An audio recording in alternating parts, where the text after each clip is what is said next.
Hello, my friends. Thanks for joining us once again on this Wednesday at 7 p.m. We do this every week at this time.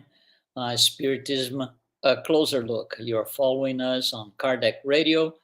Luiz Lima here, going to be your host for tonight.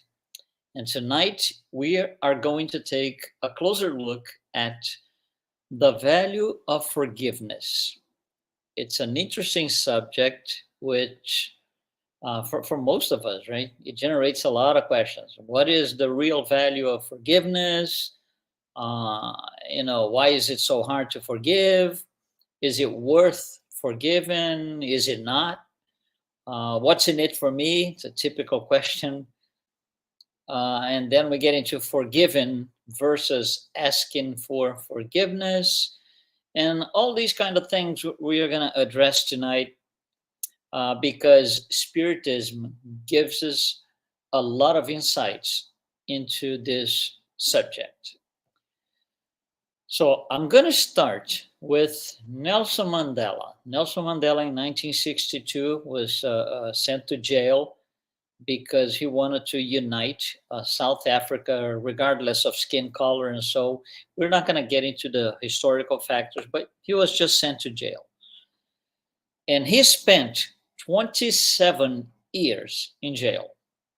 27 years in jail. When he was, after 20 some years, a new president in South Africa took office and decided to let him go free. So can you imagine the day he was set free, the number of journalists and supporters just waiting for him to come outside to see him, to hear what he had to say. And one of the interesting things that actually went down in history that he said is, I'm going to read it. These are not my words. These are Mandela's words. This is what he said.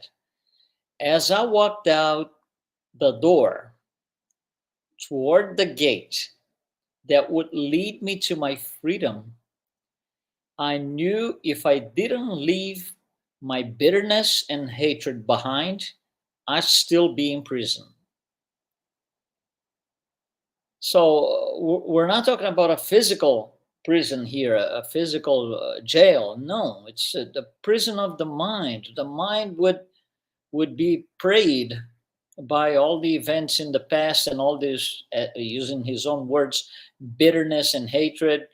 So he said, I need to leave this all behind so I can have, a fullness in my life and I can feel good and liberated and so.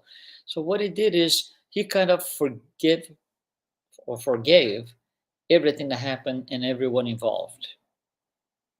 So forgiveness is what would get him out of prison, the emotional prison, the spiritual prison. Holding on to the past, or even better, sustaining all the heavy past in jail would prevent him from living, his life in its fullness.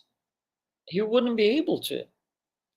So forgiveness doesn't mean disregard the act.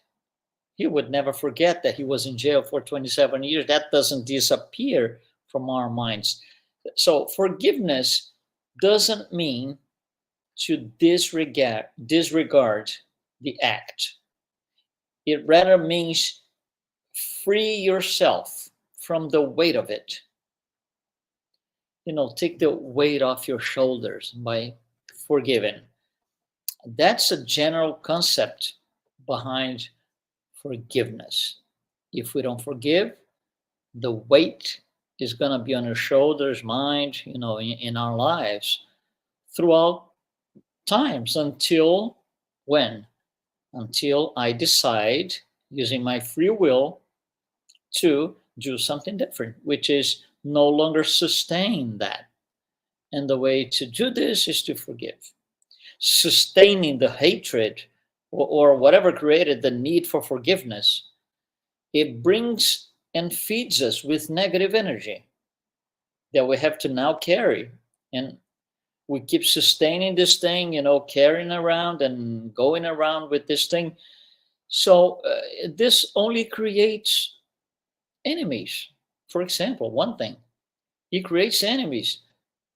On the other hand, forgiveness dissolves animosities. The enemies only exist for as long as I circumvent forgiveness. When I forgive, they no longer exist. So their enemies are not physical. Enemies are spiritual. It might sound strange because the enemy is not the person who did something to you, who said something to you, who got you in trouble because of this. No. The enemies are our hatred, our bad sentiments, hatred and bitterness and resentment and all of those things, revenge and impatience, intolerance, all of these things. These are the enemies. For as long as I sustain these things, I'm not going to have I'm not going to be able to live my life to its fullness. And by the way, Jesus is very clear when he says, reconcile with your enemy before it's too late, right? In the Gospel of Matthew. And if we don't do that, we're going to have consequences because unresolved conflicts and grudges affect the spirit in the afterlife. Whatever is pending that needs to be, whenever and wherever forgiveness is needed, if it doesn't happen, we're going to have to offset that. Now, on this life, in a few years, next life, next 3 lives, every wrongdoing is going to be offset. That's the law. It's called law of cause and effect. I did something, I'm going to have to offset. So sustaining this creates, like I said, enemies, but it also creates these shackles in our souls. When somebody goes to prison, we see this in films, and so they put these shackles in the person's feet, which is an iron ball. It's very heavy, but it doesn't prevent the person or the prisoner to walk. He will walk, but it's hard. At times you just got to stop, rest a little bit and walk a little bit more. So these grudges that we carry, these situations from the past, these wrongdoings, each one of them puts a shackle in our soul, not in our feet, but in our soul. Now think about this. The prisoner, you put one of these shackles on his feet, he's able to, more or less or barely walk. You put a second shackle, it's going to be very hard to move. You put a third, he won't move anymore. He cannot continue. It's the same for these emotional or spiritual shackles that we put in our souls for every wrongdoing, for whatever attitude against the law of God. And the only way to untie these shackles is by forgiving. Look into the past and say, okay, this is what happened. Okay, let go. Sustaining creates more problems, health problems. Forgiveness will give us the physical strength to live a better life because the energy is now gone. Your energy is not going to be sucked by this trouble, by this problem. You have the energy for yourself to live a better life. That's the healing power of forgiveness. And it's incredible. It's incredible. People who are sick and at times with their health very or completely compromised, there are reported cases in hospitals, in books, and in people who decided, that's it for me. I'm going to forgive everything and everybody, and I'm going to change. And they change. With several cases in history. Not forgiving creates these knots in our souls. And not asking for forgiveness also creates these knots in our souls. Not asking for forgiveness is as harmful as not granting forgiveness. It's a two-way street. Forgiveness. At times, we don't want to forgive because it might sound or perceived as a sign of weakness. No, no, no, no. Forgiveness is not a sign of weakness. It's a sign of spiritual maturity.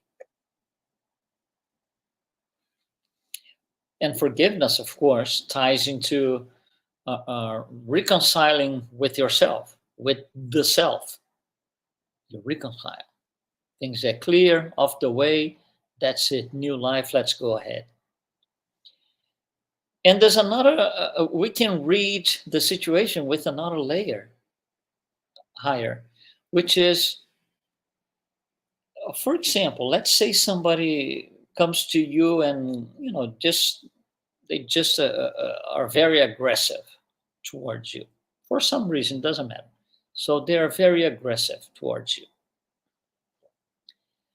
If you do not respond at the same level of energy, meaning aggression, so if you reply or if you respond with a different attitude, that is a rudimentary form of forgiveness. Think about this. It is a rudimentary form of forgiveness. You're kind of, I'm not going to follow you. That's already, the kickoff for forgiveness. And the best thing is, it is, St. Francis used to say that, right? It is in forgiven that one is forgiven. It is in forgiven that one is forgiven. And forgiveness is this free resource. It's free. It's a matter of free will. I want to use it, yes or no. It's up to us. No imposition, no divine decree that obliges you to do or not. It's free will. So we should forgive to make ourselves forgivable. Very interesting, right? So we should let go of these shackles, like I said in the beginning. We should let go of these enemies, of the grudges. Luther King, Martin Luther King, he used to say something very interesting. Forgiveness, okay, is not punctual. It's a constant attitude.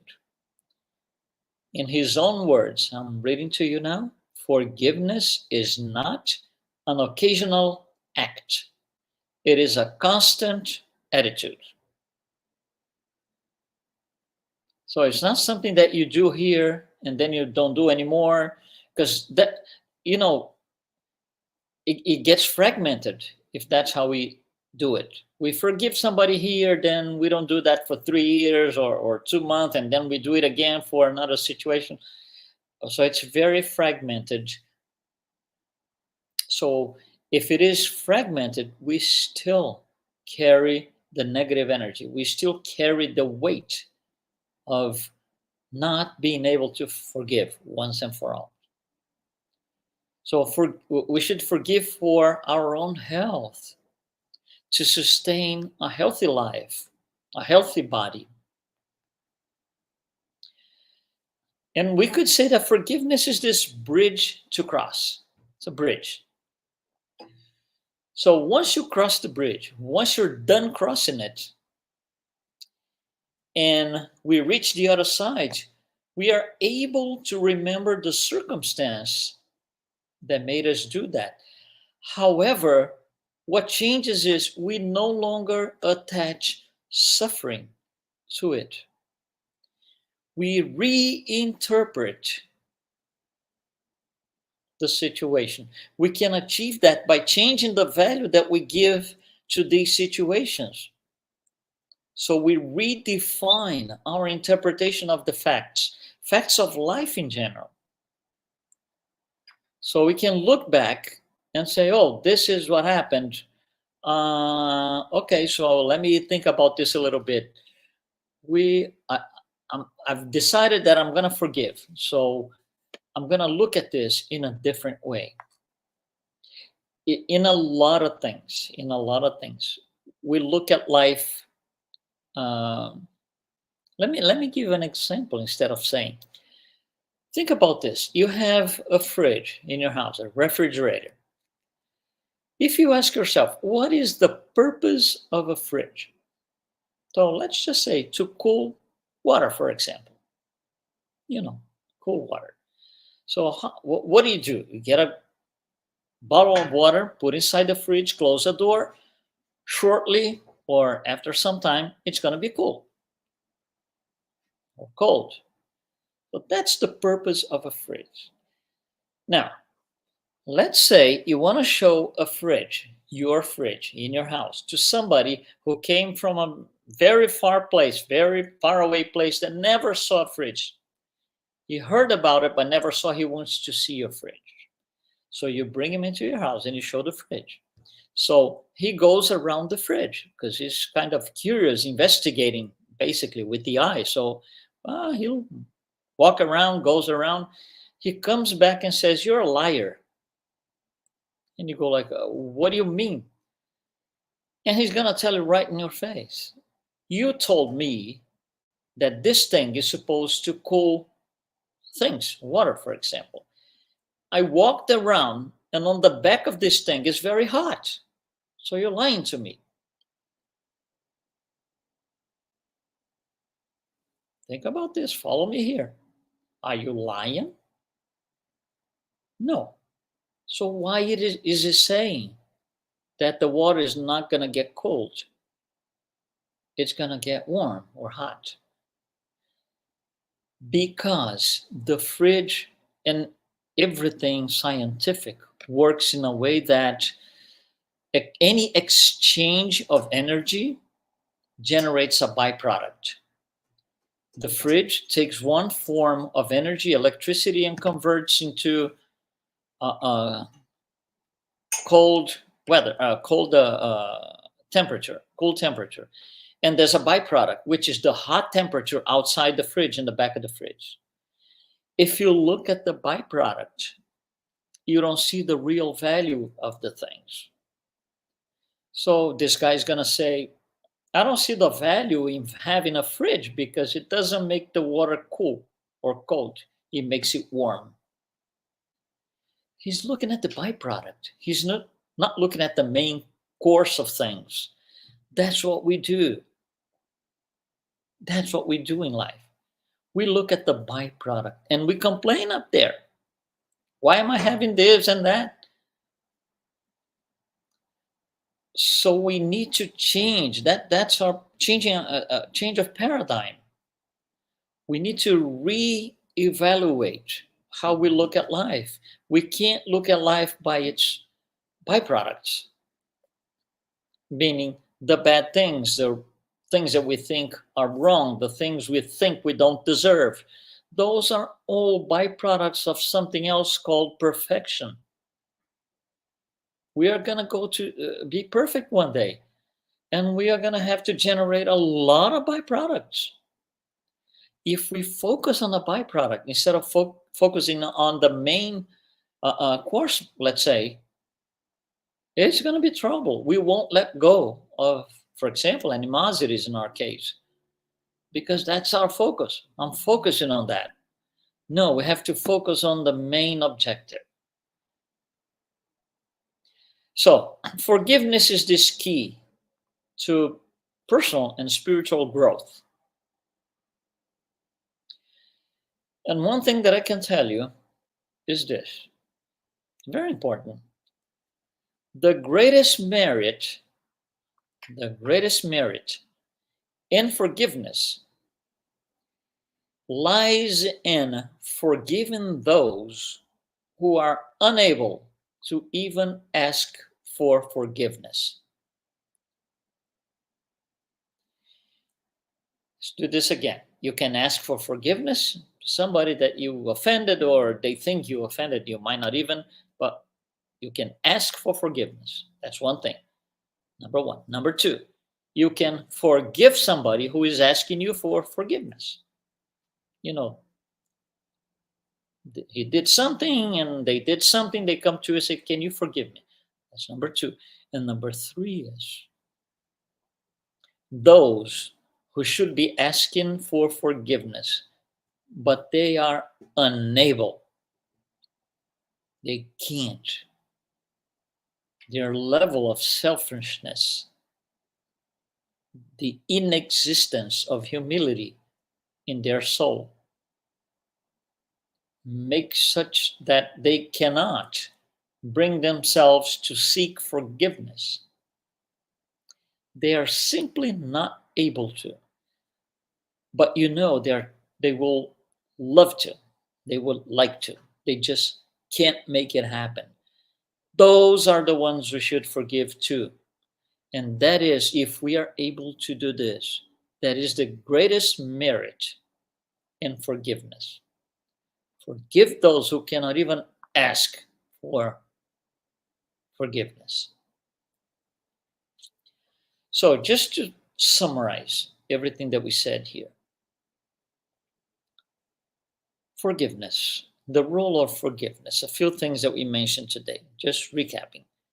Healing, the healing power that it brings, letting go of enemies. Understand that forgiveness is the key to spiritual and personal growth. Remember Mandela. We learn by experience, of course. And by learning so, we are going to have to get in contact and practice and feel the law of cause and effect. Health is another thing that forgiveness has an impact on. Future spiritual conflict. We don't want to leave things and drag things, to the next life because I'm not able to ask for forgiveness. No, don't do this. Reconcile with the self, which means reconcile with your enemy, with the one you need to either forgive or ask for forgiveness. Don't forget the bridge. The bridge. You cross the bridge by forgiven. Forgiven makes us forgivable. And that's a great thing. Thank you very much for joining us tonight on this short talk about forgiveness. I wanted to remind you, as I always do, of a new platform that you can log on to, kardecflix.com. It's a very interesting platform. It's a website you go to. You're going to find an incredible amount of resources, spiritist resources, talks, written text and books and interviews and movies, and incredible for all ages. It's an incredible amount of resources that we should all go to and at least get acquainted with. It's a beautiful website, and again, just take a few minutes and go to it. Thank you very much once again for joining us on this Wednesday. And don't forget, we do this program, Spiritism A Closer Look, every Wednesday at 7 p.m. Eastern Time. Thank you very much. We'll see you next week. Be well.